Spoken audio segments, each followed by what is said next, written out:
ఎంత హాస్యాస్పదంగా ఉందంటే అంత హాస్యాస్పదంగా ఉంది. అమ్మ ఇప్పుడు విడాకులు ఒప్పుకోదు, లేకపోతే ఎకరం నడిస్తే ఒప్పుకుంటుంది. నేను అప్పటికీ చెప్పాను, మీ నాన్న మాట ఇచ్చాడు కదరా, చేసేదేముంది అంటే, నేను ఇవ్వను మేడం, 10 లక్షలు 15 లక్షలు అంటదా, పోనేండి ఇచ్చినట్టుగా ఉంది కదా అని. అది కూడా తెల్ల కాగితం మీద ఉంది, ఏమన్నా డీడీ తీసి ఇచ్చాడా లేదంటే క్యాష్ మొత్తం తీసుకొచ్చి ఇచ్చాడంట.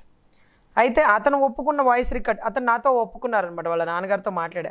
సార్ 15 లక్షలు తీసుకున్నారు కదా, మరి అది ఎట్లా సార్, విడాకులు ఇవ్వాలి కదా, మరి మీరు అమౌంట్ తీసుకున్నప్పుడు పెద్దల్లో కూర్చొని, మీరెవరమ్మా పెద్దల పంచాయతీ సమక్షంలోనే ఇచ్చారు, ఎకరన్నర కూడా ఇవ్వాలి కదా, అది కూడా ఇచ్చాక చేయిస్తాం, ఇవ్వమని ఎకరన్నారా, కనీసం వదిలేసి సరిపోయిందా అని. అదేంటి సార్, ఒక బిడ్డ మీద బాధ్యత తల్లికి తండ్రికి ఇరుపక్షాల్లో ఈక్వల్గా ఉంటుందని పక్క దేశాలన్నీ చెప్తాయి, కానీ ఒక్క భారతదేశంలో మాత్రం ఎంత కట్టినా సరే అబ్బాయి తరపు తండ్రి బాధ్యతగా వాడి ఎకరన్నర మొత్తం కట్టాలని చెప్పింది. సో ఇక్కడ జరిగే దాంట్లో మెయిన్ ఏంటంటేనండి, ఇప్పుడు డిఎస్పీ గారు పిలిపించిన ఎకరన్నర దాని గురించి ఇది ఒక ఏమంటారంటే చీటింగ్ అనమాట, చీట్ చేయడం. అమాయకమైనటువంటి మగవాడి తండ్రిని తెలివిగల్ల ఆడపిల్ల తండ్రి మోసం చేశాడనే భావించాలి. దీంతో పాటుగా అబ్బాయి తరపు బంధురికాలు పెద్ద మనుషులు కూడా మోసం చేశారనాలి. ఇక్కడన్నా ఉందండి, మొత్తం ఊడ్చి ఎవరన్నా ఇస్తారా చెప్పండి? జడ్జి గారు ఏమంటారా? నడి రోడ్డు మీద వాడిని నుంచో పెడతారా? రేపు వాడు ఇంకొక పెళ్లి చేసుకోవాలో లేకపోతే ఈ బిడ్డకి మంచి చెడు చేయడానికైనా ఒక సోర్స్ ఉండాలో, ఎకరన్నరతో ఆ బిడ్డని బతికిచ్చేస్తాడా? ఇప్పుడు బంగారు గుడ్లు పెట్టే బాతుని ఒకసారి తింటే ఉపయోగమా, రోజు కూడా తింటే ఉపయోగమా? 15 తీసుకున్నారు, బిడ్డ పేరుతో డిపాజిట్ చేసుకోమనండి. అరెకరం ఇచ్చినా ఇవ్వకపోయినా ప్రతి నెల బిడ్డకి చదువుకి అవసరమని తండ్రిగా కట్టమనండి. రేపు ఈవిడ ఇంకొకరిని చేసుకుంటుంది సార్, ఈవిడికి భర్తగా ఇంకొకడు వస్తాడు, కానీ బిడ్డకి తండ్రిగా రాలేడుగా.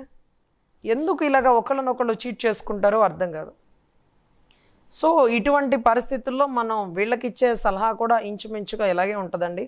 పెద్దల్లో పంచాయతీ చేసుకుంటే ఇలాగే తగలబడుతుందండి. అందులోనూ మీకు 7 ఏళ్ళు అయిపోయింది కాబట్టి, భార్యాభర్త 2 ఏళ్ళు దాటి వేరే కాపురంగా అంటే వేరువేరుగా ఉంటే, it was the ground for the judicial separation అనే గ్రౌండ్ మీద, it was the ground for the డైవర్స్కి ఇది ఒక గ్రౌండ్. సపరేషన్లో ఉన్నారు, ఇద్దరు సపరేషన్లో ఉన్నాడు, 2 ఏళ్ళు 2.5 ఏళ్ళు 3 ఏళ్ళు దాటింది, 7 ఏళ్ళు దాటిపోయింది, అందులో కొంత అమౌంట్ కూడా ఇచ్చేశారు. మీరు ఇప్పుడు ధైర్యంగా విడాకుల గురించి ఆలోచించుకోకుండా మీరు ఇచ్చిన కాగితం ఏదైతే ఉందో అమౌంట్ ఇచ్చేసినట్టుగా ఉంది కదా మీరు దగ్గర అమౌంట్, అది పట్టుకొని మీరు ఇంకొక పెళ్లి చేసుకోండి. ఆవిడ మీ మీద కడితే ఒక 494 బిగమి కట్టేస్తుంది. కట్టినప్పుడు జడ్జి గారి దగ్గర చూపించండి, డబ్బంతా ఇచ్చాను, ఇన్ని సంవత్సరాలు దూరంగా ఉన్నాము, నాకు ఇప్పుడు ఆరోగ్య పరిస్థితి బాగలేదు, నా మంచి చెడు చూసుకోవడం కోసం ఇంకొక ఆమెని దగ్గర తీశాను, తాళి కట్టలేదు అంటే పెళ్లి చేసుకోలేదు, తాళిబొట్టు కట్టలేదు అని చెప్పండి. ఏ జడ్జి గారు ఏమనరు. డబ్బులు తీసుకున్నావు కదమ్మా, విడాకులు ఇవ్వాలి కదా, 7 ఏళ్ళు దూరంగా ఉంటే వాడు మంచి చెడు ఎవడు చదువుతాడు? ఏ ఆడోళ్ళలాగా మగవాళ్ళు ఎక్కడ వండుకుంటున్నారు, అందరికి ఎక్కడ కుదురుతుంది? కుదరట్లేదు కదా, రావు కదా. సో అయితే వెళ్ళి కాపురం చేసుకో, లేకపోతే విడాకులు వాళ్ళు అటు ఇటు కాకుండా వాడిని తిప్పలు పెడితే సరేనయ్యా. అయినా సరే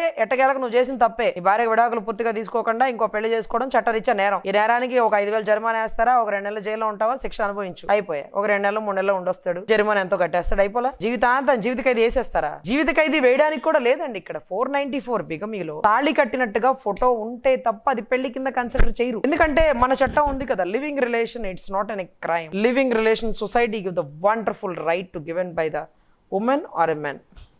సో ఇటువంటి విషయాల్లో మనకి మెయిన్ థింగ్ ఏంటంటే, మీరు ధైర్యంగా ఇంకొక పెళ్లి చేసుకోవచ్చు. పెళ్ళి అనే పదం పక్కన పెట్టి మీరు ఆవిడతో బిడ్డను కనొచ్చు, ఆవిడకి చట్టరీత్యా హక్కులు కల్పించవచ్చు, ఆధార్ కార్డులో ఆమెని అంటే రేషన్ కార్డులో ఆమెని భార్యగా చూపించుకోవచ్చు, అన్నీ చేసుకోవచ్చు అండి. ఒక వ్యక్తి ఇంకొక వ్యక్తిని దగ్గర తీశాడు, అయిపోయా. సో మీరేమి బాధపడకండి సార్, ఇన్ని ఇబ్బందులు మీకు ఇంకొక మనిషి పక్కన లేకపోబట్టే వచ్చింది. కానీ మీరు చెప్పండి, నాకు అర్థం కాదు, మీరు షాప్లో రోజు 100 మందిని కలుస్తూ ఉంటారు, కలిసిన వాళ్ళతో ఏదో ఒకటి పులిహోర కలపకండే మళ్ళీ క్లయింట్లు రారు కదా, లైక్ క్లయింట్లు అంటే మా భాష, మీకు కస్టమర్లు రారు కదా.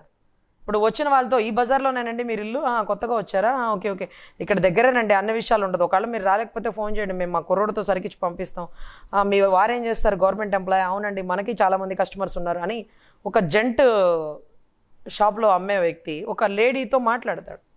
అంత మాత్రాన ప్రతిదీ పులిహోర అవ్వదు కదా. సో వీళ్ళు ఇలా అనుమానిస్తారు. అయినా ఈ కాలంలో ప్రతిదీ కెమెరా ఉంది, ఎందుకంటే షాప్లోంచి ఏదైనా వస్తువులు బయటకు వెళ్ళిపోతాయేమో అనే ఉద్దేశంతో. ఆవిడకి అంత డౌట్గా ఉంటే వాయిస్ రికార్డింగ్ కెమెరా పెట్టుకొని ఉండాల్సింది. ఇతను ఏమి ఆవిడతో మాట్లాడినా వినేలాగా, లేకపోతే ఇతనికి ఒక మైక్ తగిలించి మనాలి, ఇతను ఎక్కడికి వెళ్ళి ఏం మాట్లాడుకున్నా ఇవిడికి వినపడేలాగా. ఇంత అనుమానాలు ఉన్నప్పుడు మనం ఏం పని చేయలేమండి. అంటే నమ్మకమే జీవితం అంటారు చూడండి, అలాగా నమ్మాలి. కొన్ని కళ్ళతో చూసినవైనా కొన్ని చెప్పిన మాటలు విన్నవైనా వీటన్నిటి వెనకాల ఇంకేదో నిజం ఉంటుంది. అన్నీ అండర్ ఎస్టిమేషన్ వేయకూడదు కదా మన ఉద్దేశ ప్రకారం. సో ఈ క్లయింట్కి చాలా అన్యాయం జరిగిందండి పాపం. 7 ఏళ్ల నుంచి దూరంగా ఉండడమే అతను నిజంగా చాలా బాధలన్నిటినీ ఫేస్ అయినట్టే. సో ఇప్పుడు అతనికి ఇచ్చే సలహా, అతన్ని మనల్ని డైరెక్ట్గా మీట్ అవ్వమని చెప్పండి సార్, నా నెంబర్ అతనికి డిస్ప్లే ఇవ్వండి. లీగల్గా ఎలా చేస్తే తను ఇంకొక పెళ్లి చేసుకోవడానికి పాసిబిలిటీస్ ఉంటాయో నేను చెప్తాను. ఇది తప్పైనప్పటికీ ఆ తప్పు నా క్లయింట్తో నేను ఎందుకు చేపించాల్సి వస్తుంది అంటే, మీరు మోసం చేశారు, మీరు చేసింది మోసం కాదా, మేము చేసింది మోసమా? సరే మాకంటే తెలీదు, చట్టం తెలిసిన వాళ్ళు మీరెందుకు చేస్తున్నారు అని అడగచ్చు. కానీ ఒక వ్యక్తి ప్రాణం కాపాడుతున్నాం. ప్రాణం కంటే మించింది ఏంటంటేనండి, అంతకు మించిన ఆలోచన. వాడు చావడు బతకడు, చచ్చిన శవంలాగా మనిషి కనపడతాడు మీకు. వాడెందుకు చస్తాడండి, వాడు చావడండి అని వీళ్ళు ఎగతాళిగా మాట్లాడతాడు. చావలేదు, కానీ బ్రతికున్నట్టు కూడా మీ కాడ ఆధారాలు ఉండవు. ఎందుకంటే ఒక జీవోత్సవం ఒక బ్రతికున్న శవంలో అంటారు చూడండి, అటువంటి పరిస్థితుల్లో పొద్దుగూకులు ఇదే ఆలోచన, తల్లిదండ్రులకి ఇదే ఆలోచన. ఈ గోలంతా ఎందుకు? మీరు చేస్తుంది తప్పే, జడ్జి గారి ముందు తప్పు ఒప్పుకోండి, కాళ్ళ మీద పడండి, జడ్జి దేవుడితో సమానం, ఈ పరిస్థితుల్లో తప్పు చేసామని చెప్పండి. వాళ్ళు మోసం చేశాకే మేము తిరిగి ఇలా చేయాల్సి వచ్చిందని చెప్పండి. వచ్చిన అమ్మాయికి అన్యాయం చేయకుండా అమ్మాయిని బాగా చూసుకోండి, చాలదా? ఎందుకంటే నీతులు సిద్ధాంతాలు ఏముంటాయండి? సమన్యాయం అంటే ఇది కూడా సమన్యాయమే. ఆవిడకి హక్కులు బాధ్యతలు మాట్లాడినప్పుడు ఆవిడ మోసం చేసింది, మేము మోసం చేసాం, ఆవిడ న్యాయం చేసింది, మేము న్యాయం చేసాం. ఇది రెండు సరిపోలా? డబ్బులు దొబ్బేసి విడాకులు ఇవ్వకుండా, కాపురానికి రాకుండా, వాడి మంచి చెడు చూడకుండా, ముఖ్యంగా 2019 ముందు 2019 తర్వాత గుర్తుపెట్టుకోండి, చట్టాలన్నీ మారిపోతాయండి. ఎందుకంటే 2019 కరోనా తర్వాత ఒక భార్య లేకుండా విడిగా ఒక్కడే ఒక గదిలో ఉండి నరకం అనుభవిస్తాడు. అటువంటి అప్పుడు ఏ భార్య అయితే దగ్గర లేదో 2019 నుంచి 21, 22 స్టార్టింగ్లో, అంటే కరోనా ఎండ్ అయ్యే టైం వరకు ఒక్కడే వాడు పడిన బాధకి, నరకానికి. కరోనా ఉంది దేశం అంతా, రాష్ట్రం అంతా, నా భర్త ఒక్కడే ఉన్నాడు, ఏదో ఒక టైంలో అక్కడికి వెళ్ళిపోవాలి ముందు ఇమీడియట్గా, మేమిద్దరం ఒక దగ్గర ఉండాలి, అసలు లేకపోతే తన కరోనా వచ్చిందా రాలేదా, ఏమైంది, ఉన్నాడా చచ్చాడా, ఏమీ పట్టించుకున్నటువంటి బాధ్యత లేని వాళ్ళకి జడ్జి గారు ఏ జడ్జిమెంట్ అయినా ఇవ్వనివ్వండి, మీ తరపు ఆర్గ్యుమెంట్ మీరు చెప్పేటప్పుడు ఈ వర్షన్ చెప్పండి. క్రీస్తు శకం క్రీస్తు పూర్వం అన్నట్టుగా 2000 ముందు 2000 తర్వాత ఖచ్చితంగా ఎక్స్ప్లెయిన్ చేయండి. ఇది మీకు ఖచ్చితంగా జడ్జిమెంట్ ఫేవర్ గా వచ్చే పరిస్థితులు అండి. చాలా కేసుల్లో కూడా ఫేవర్ గా వచ్చినాయి. జడ్జి గారు కూడా అడిగారు, కరోనా టైంలో నా దగ్గరికి రాలేదండి, దానికి ఎవిడెన్స్ చూపించాడు, ఒక్కడాన్నే హాస్పిటల్లో ఉన్నానండి, మంచి చెడుకు కూడా ఎవ్వరూ రాలేదు, కరోనా తగ్గింది, నాకు మంచి ఫుడ్ పెడితే క్లియర్ అవుతానన్నారు, అప్పటికీ తను రాలేదు, నేను కబురు చేశాను, మెసేజ్ పెట్టాను, ప్రతిదీ ఇదిగోండి రికార్డింగ్, చచ్చాక కబురు చేయని ఆవిడిచ్చిన రిప్లై, ఇంకా కూడా ఆవిడ కోసం పోరాడమంటారా అని అడిగితే జడ్జి గారు, ఏంటమ్మా ఈ బంధాలు, కమర్షియల్ అయిపోయిందా, బిజినెస్ చేస్తున్నారా మీరు, వ్యాపారాలు చేస్తున్నారా, ఏమనుకుంటున్నారు మీరు అని జడ్జి గారు గట్టిగా అరిచారండి. ₹1 కూడా ఇప్పించకుండా విడాకులు ఇప్పించారు. ఆ రకంగా చాలా కేసుల్లో అది బెనిఫిట్ అవుతుంది. మీరు అది ఆ ఇయర్లో ఏదైనా ఉంటే మీరు అది క్యాష్ చేసుకోండి, అది మీకు మంచి గుడ్ జడ్జ్మెంట్ వచ్చే అవకాశాలు ఉంటాయి.